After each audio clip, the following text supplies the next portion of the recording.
Bienvenidos al cierre de los mercados en Primera Página Televisión, el espacio donde revisamos el comportamiento de la Bolsa de Nueva York y los mercados de la integración NUAM.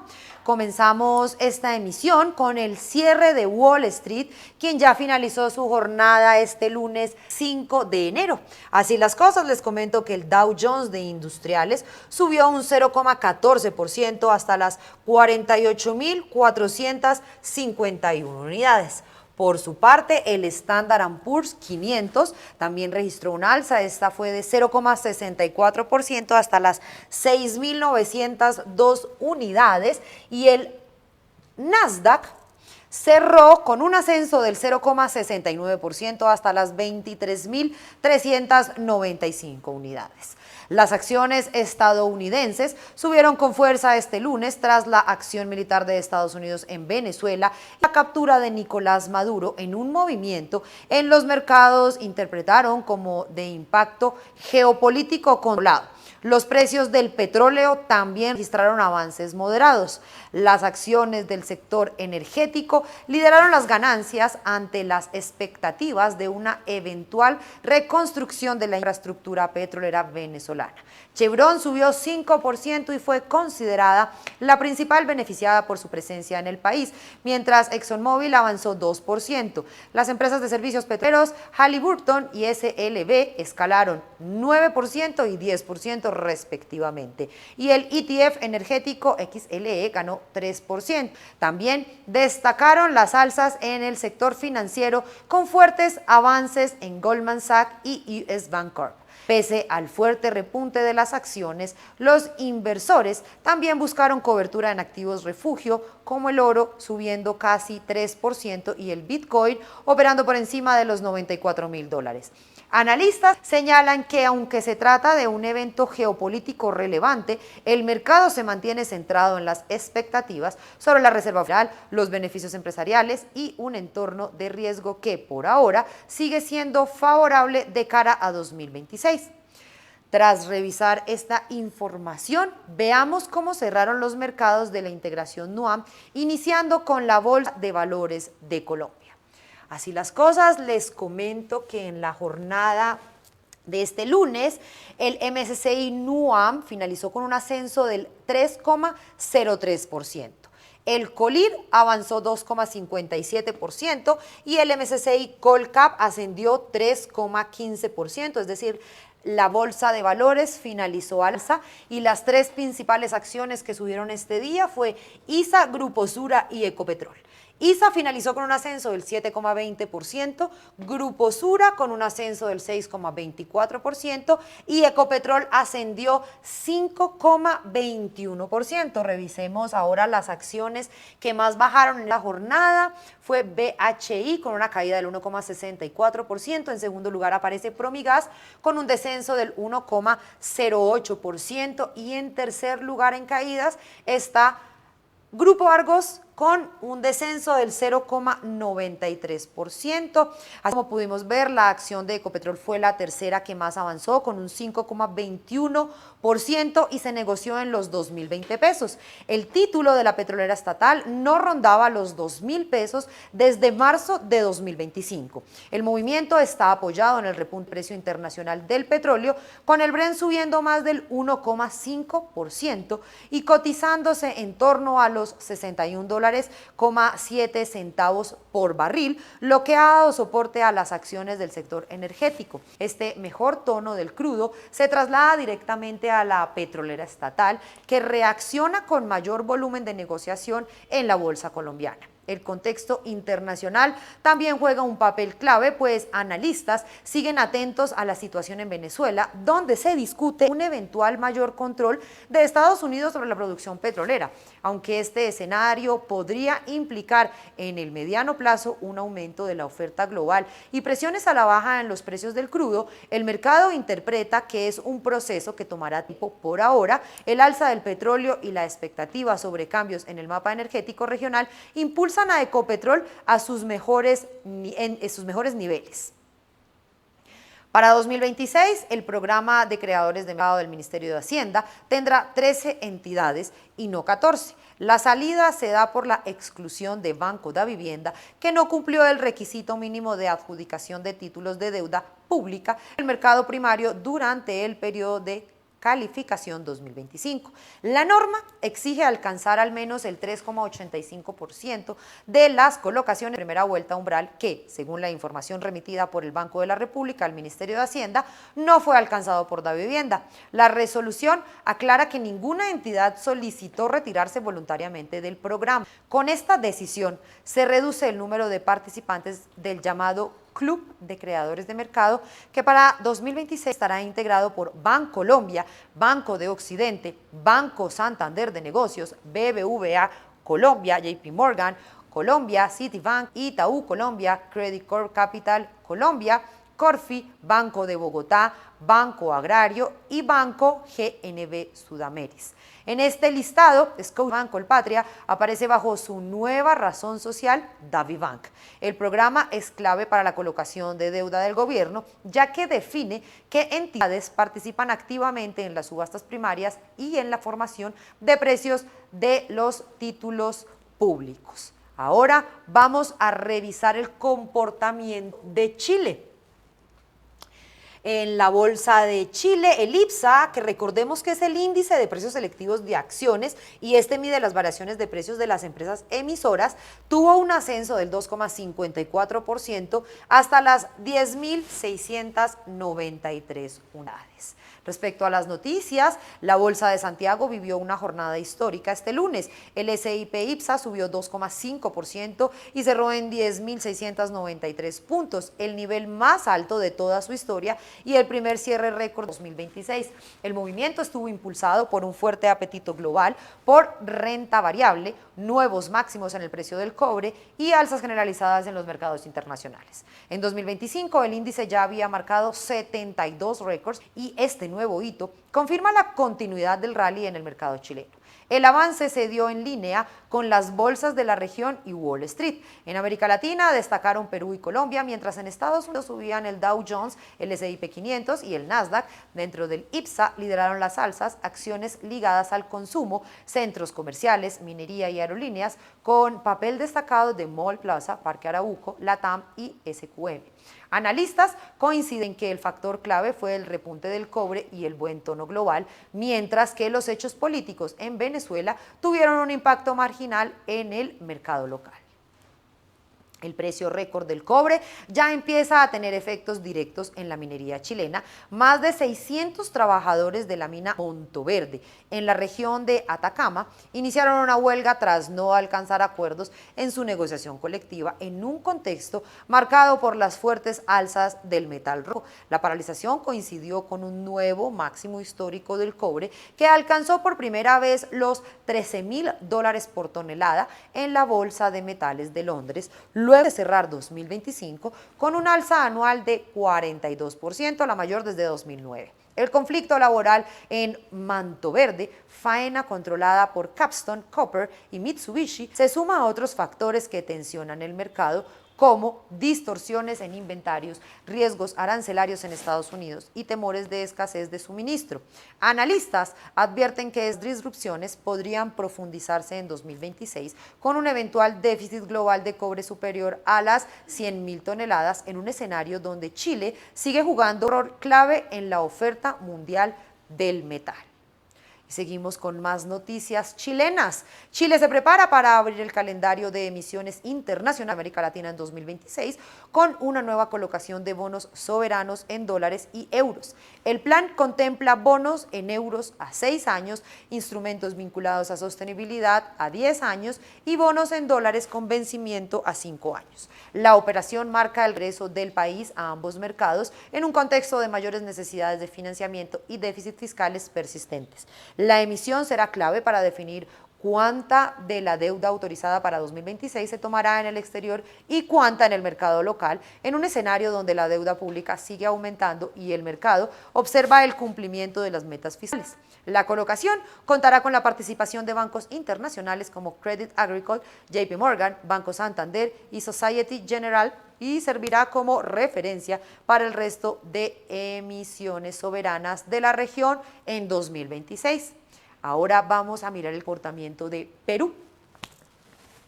La bolsa peruana finalizó este lunes 5 de enero al alza, pues el MSCI NUAM de Perú subió 1,38% hasta las 44.695 unidades, mientras que el MSCI NUAM Perú Select subió 1,98% hasta las 1.175 unidades. Interbank informó el lanzamiento de una posible emisión de bonos corporativos no garantizados en el mercado internacional denominados en dólares bajo las modalidades Rule 144A y Regulation S. La operación se enmarca en la autorización otorgada por su directorio en mayo de 2025 para realizar una o más emisiones por un monto acumulado de hasta $1.000 millones y cuenta con opinión favorable de la Superintendencia de Banca, Seguros y AFP. El monto final de esta colocación aún no ha sido definido y depende de las condiciones del mercado. El banco explicó que esta comunicación corresponde al inicio del proceso de evaluación de la emisión y no constituye una oferta de valores en Estados Unidos ni en otras jurisdicciones donde esté prohibido. Los bonos no serán registrados bajo el US Securities Act y la decisión final sobre plazo, monto y condiciones financieras quedará en manos de los apoderados facultados según la evolución del mercado internacional. Aftermath Silver informó que completó la adquisición del 100% del proyecto Berenguela, un yacimiento de plata y cobre y manganeso ubicado en el centro sur de Perú. El cierre se concretó tras el pago final acordado con SSR dentro del contrato firmado en 2020 y posteriormente modificado con esta operación. La compañía pasó a ser dueña total de la sociedades Sociedad Minera Berenguela S.A. y Fasores Ltd., que poseen los derechos del proyecto. Con la propiedad íntegra del activo, Aftermath señaló que podrá avanzar sin restricciones en su plan de desarrollo. Actualmente la empresa ejecuta la fase 3 de perforación y prevé impulsar estudios de ingeniería durante los próximos 12 meses. El proyecto combina metales tradicionales como plata y cobre con manganeso, un insumo usado en la industria de baterías, lo que explica el interés estratégico de la compañía en este yacimiento. Y con esta información me despido, pero los invito para que sigan conectados con Primera Página Televisión, pero no me voy sin antes dejarlos con un análisis económico.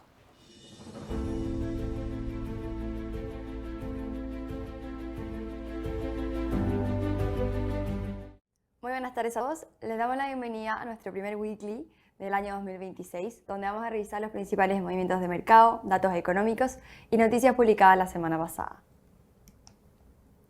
Para comenzar el año, vemos que las acciones a nivel global mostraron un desempeño levemente negativo, con un rendimiento de menos 0,29%, mientras que los mercados emergentes lograron avanzar un 2,33%. La semana pasada estuvo marcada por un desempeño mixto de los mercados financieros globales, en un contexto de baja liquidez por el cierre de año, toma de utilidades y ajustes tácticos del portafolio. En Estados Unidos, las bolsas iniciaron el periodo bajo presión, con correcciones en las primeras acciones tecnológicas que lideraron las caídas, en un escenario donde los inversionistas comenzaron a reducir riesgo tras un sólido desempeño anual y ante la ausencia de catalizadores relevantes en el corto plazo. En paralelo, la renta fija soberana mostró un sesgo algo más defensivo, con descensos de las tasas de los bonos del Tesoro a lo largo de la curva, reflejando tanto episodios de aversión al riesgo como una creciente sensibilidad del mercado a la trayectoria futura de la política monetaria de la Reserva Federal, cuyas minutas volvieron a situarse en el foco de atención la semana pasada. En el mercado de commodities, los metales concentraron gran parte del protagonismo, con una elevada volatilidad tras alcanzar un máximo histórico. Vimos que el oro y la plata registraron movimientos abruptos, influenciados por flujos especulativos, compras sostenidas de bancos centrales y expectativas de menores tasas reales en el mediano plazo, mientras que el cobre marcó nuevos récords apoyados en riesgo de oferta y restricciones comerciales, reforzando su carácter estratégico. Por el lado del mercado local, vemos que el IPSA mostró un desempeño negativo de menos 0,52%, mientras que tanto lo que fue la renta fija como el peso chileno mostraron desempeños levemente positivos, con la renta fija avanzando un 0,25% y el peso chileno con una apreciación del 0,11%. Ahora bien, si vamos a ver el desempeño de la renta variable global, vemos que en el lado de desarrollados vemos comportamientos más que nada mixtos, con el índice general global bajando el 0,29%, desarrollado en un 0,61%, mientras que al alza se encuentra Europa y UK con rendimientos del 1,08 y 0,85%. Esto es una semana en donde UK presentó importantes datos positivos para la economía del país británico. Desde el lado de emergentes vemos más que nada el mismo índice general avanza al 2,33% que mencionamos anteriormente, y del lado de Asia emergente el avance es del 2,85%, mientras que la TAM estuvo más que nada estable con una leve alza del 0,2%. Ahora bien, en lo que es la renta fija internacional, vemos que cerró la semana con un desempeño acotado y mixto, dominado por el movimiento de las tasas base más que por cambios relevantes en el riesgo crediticio. En mercados desarrollados los retornos fueron levemente negativos, con la renta fija global cayendo cerca del 0,2%, reflejando principalmente el ajuste al alza en los tramos largos de la curva zona estadounidense. En contraste, el segmento High Yield mostró un desempeño algo más resiliente, apoyado en el carry y en la estabilidad de los spreads, donde avanzó un 0,12%. En Estados Unidos, la curva de Treasuries continúa profundizando su proceso de steepening. De hecho, el Treasury a 10 años subió hasta la zona de 4,19%, acumulando un alza semanal de 6 puntos base, mientras que los tramos cortos se movieron con mayor moderación. Este movimiento responde a una mayor convicción del mercado en que la Reserva Federal mantendría una postura restrictiva por más tiempo, en un contexto de actividad aún firme e inflación que continúa mostrando rigideces, reforzando la prima por duración y tensionando el extremo largo de la curva. En crédito, el impacto fue limitado. Los spreads se mantuvieron mayormente estables, tanto en investment grade como en high yield, lo que se tradujo en retornos semanales cercanos a cero en crédito de investment grade y levemente positivos en high yield, que es lo que vemos en pantalla.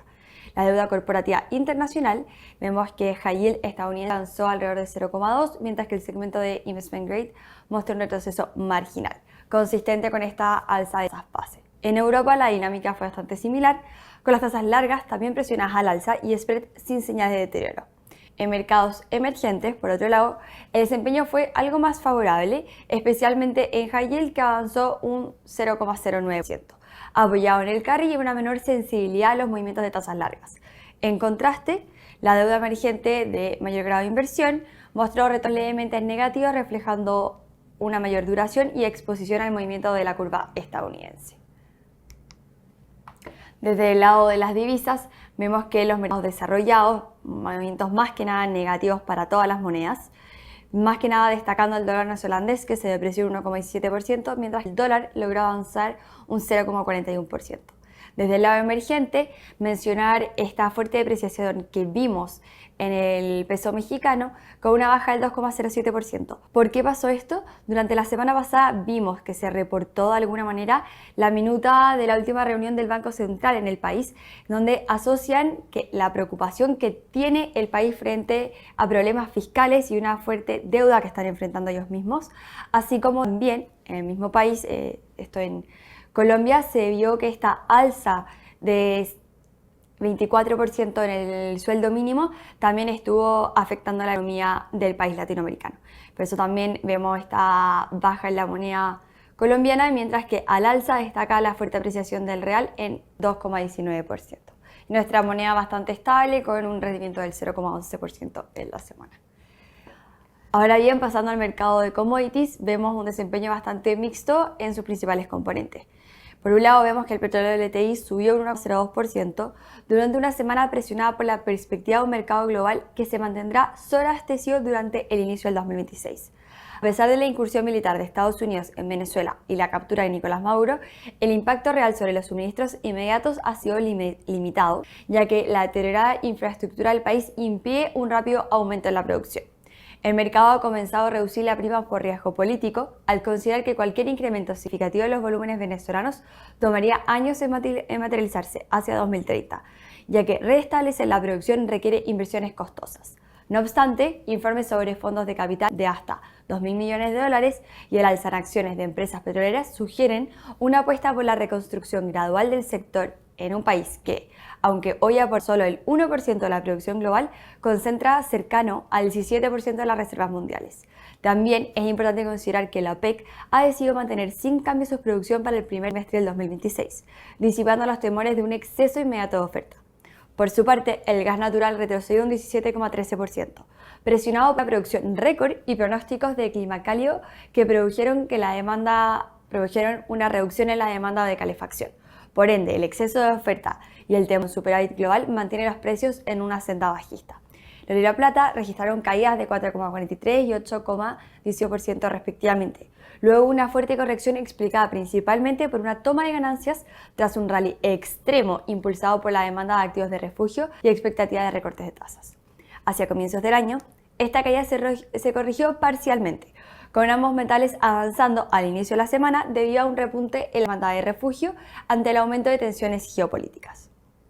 Dentro de los metales industriales, el cobre registró un avance del 2,52%, impulsado por tensiones en la oferta global en un contexto de bajos inventarios y señales de clara estrechez en el corto plazo. En particular, el inicio de la huelga de la mina Montaverde en Chile reforzó temores de disrupciones productivas en un escenario de demanda creciente. A ello se le sumó la anticipación de eventuales aranceles al cobre en Estados Unidos, lo que llevó al adelantamiento de envíos hacia ese mismo país, concentrando cerca de la mitad de los inventarios globales y reduciendo la disponibilidad en otros mercados. Esto se refleja en un mercado con escasez inmediata, donde el precio del cobre hoy es más alto que el de los contratos a corto plazo. Adicionalmente, el rally estuvo apoyado por un mayor apetito por riesgo en los mercados globales, mientras que las expectativas de déficit estructural para el 2026, estimado en más de 100.000 toneladas y asociado a la transición energética y mayor demanda industrial, continúan respaldando el desempeño del metal. Por otro lado, vemos, por ejemplo, que el hierro avanzó un 1,7% y esto más que nada estuvo impulsado principalmente en una reactivación de la demanda desde China. Mientras que desde el lado agrícola vemos que para todos los commodities el rendimiento fue negativo, más que nada muy parejo, pero la soya bajó un 2,76% y el maíz un 2,78%. Y esto más que nada por una alta disponibilidad de la oferta a nivel global de los commodities. Ahora bien, pasando a la primera noticia de la semana y algo que yo creo que estamos todos bastante al tanto, es que Venezuela volvió a ser el centro radar global con un evento que, por su magnitud, trasciende lo político y se instala de lleno en el terreno financiero. Estados Unidos anunció la captura de Nicolás Maduro tras una operación militar en Caracas y el episodio reordenó en cuestión de horas el balance de probabilidades que el mercado venía asignando a un eventual cambio de régimen, a la trayectoria de sanciones y sobre todo al activo clave del país, el petróleo. En paralelo, el caso se desplazó rápidamente al plano judicial. Maduro tuvo su primera comparecencia en el Tribunal de Nueva York por cargos asociados a narcotráfico y narcoterrorismo, en un proceso que podría ser largo y con alta carga política, y con la defensa que anticipa cuestionamientos sobre soberanía e inmunidad. Para los mercados, el punto no es solo el hecho en sí, sino un nuevo set de escenarios. ¿Se consolida una transición y se estabiliza el marco institucional? ¿O el episodio abre una nueva etapa de volatilidad interna y fricción internacional? En el frente político, el cuadro que se dibuja es el de una transición sin manual. Distintos reportes coinciden que la transición de Trump enmarca la operación como parte de una agenda más ampliada, enfocada en seguridad y control de los recursos estratégicos, lo que introduce de alguna manera un componente geopolítico difícil de ignorar. Al mismo tiempo, vemos que, al parecer, aparece un elemento de incertidumbre estructural. El evento de liderazgo de transición y su legitimidad, el rol de oposición y el grado de reconocimiento internacional. ¿Qué va a pasar? Esa incertidumbre es lo que el lenguaje de mercado se traduce en prima de riesgo político.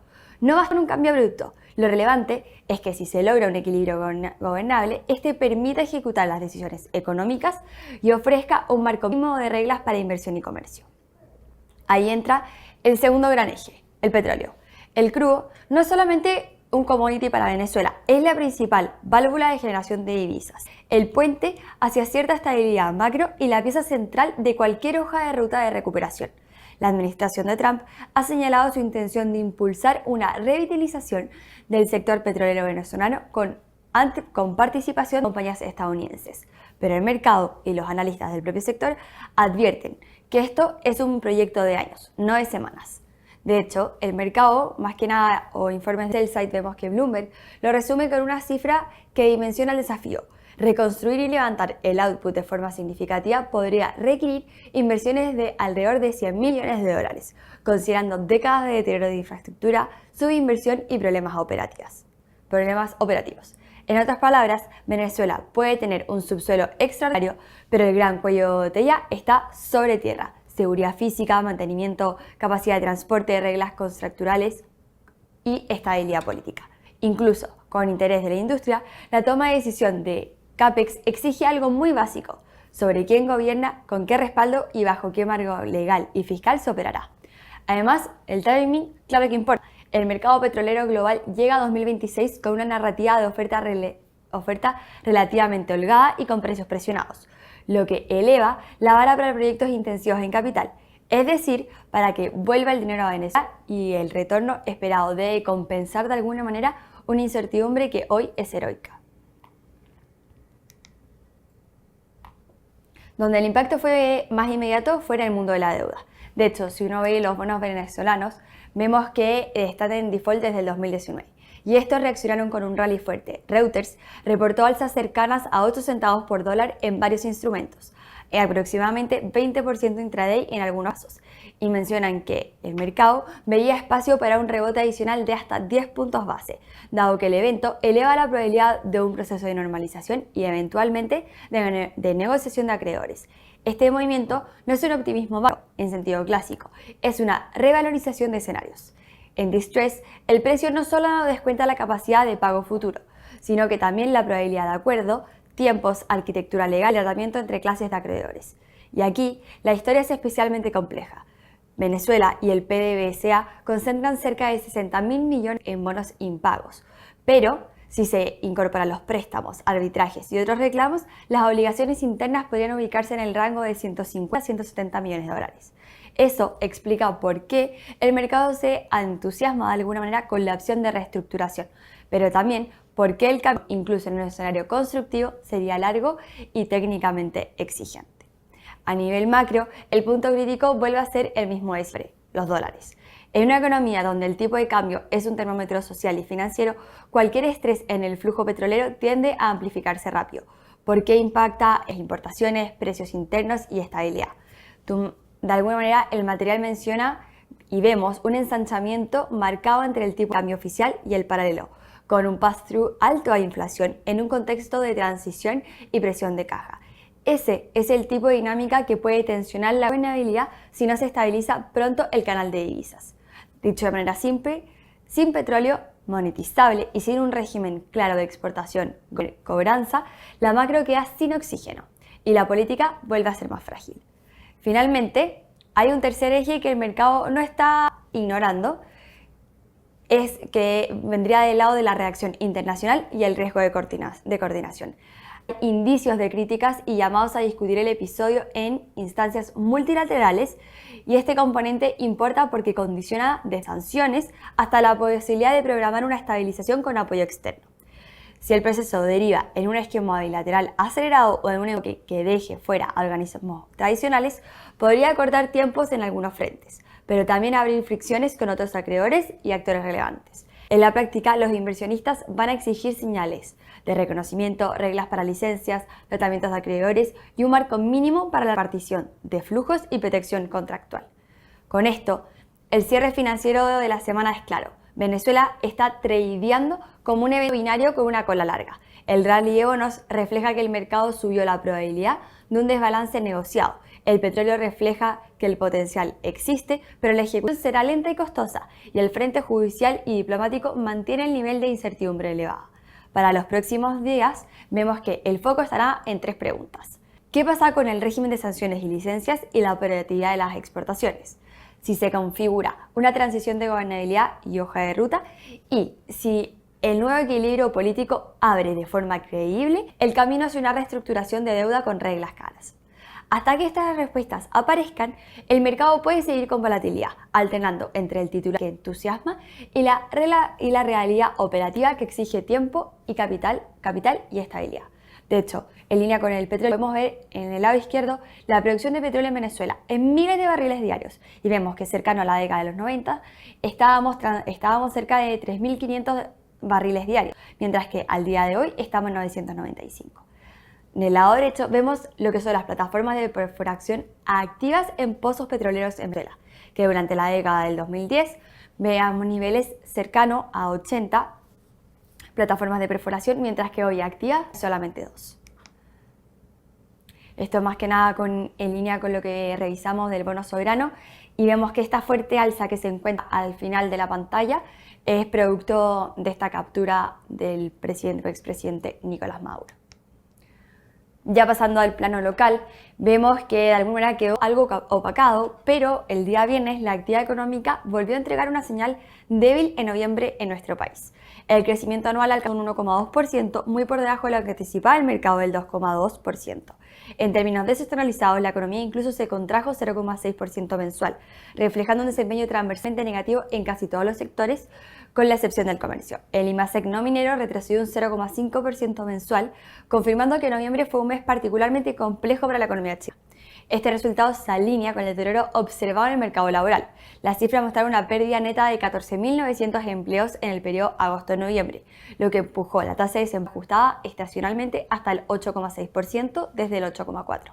En conjunto, estos antecedentes refuerzan la lectura de que el crecimiento del PIB en el 2025 estaría acelerando en torno al 2,3%, levemente por debajo de lo previamente estimado. Con todo, es importante no solo reaccionar a un solo dato. Si bien los registros sectoriales publicados por el Instituto Nacional de Estadísticas ya anticipaban debilidad en manufactura y minería, la magnitud de la contracción mensual sorprendió negativamente. Aún así, este registro llega tras un sólido repunte en octubre, lo que sugiere cautela antes de extraer conclusiones definitivamente sobre una tendencia más persistente. Mirando hacia adelante, el escenario no es enteramente negativo. Precios del elevados y un renovado dinamismo en las expectativas, reflejado en la menora de la confianza empresarial y de los consumidores, mantienen riesgos al alza para el crecimiento de 2026, especialmente frente al lado de la inversión. En este contexto, se espera que el Banco Central de nuestro país mantenga una postura prudente, aguardando mayor información antes de modificar la trayectoria de la tasa de política monetaria delineado en el último IPOM, dejando abierta la posibilidad de un corte adicional de 25 puntos base hacia mediados de año. Ahora bien, ya pasando hasta nuestra tercera y última noticia, vimos que durante la semana pasada se reportaron las minutas de la Reserva Federal. En esta misma línea vemos una fuerte divergencia, en donde se muestra de alguna manera un comité profundamente dividido. Si bien la mayoría de los miembros respaldó el recorte de tasas aprobado en ese encuentro durante la última reunión, para algunos fue una decisión finamente balanceada, al punto que podrían haber apoyado perfectamente una pausa.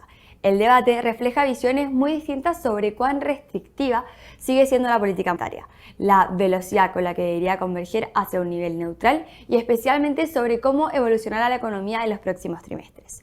De cara al futuro, el mensaje es mixto.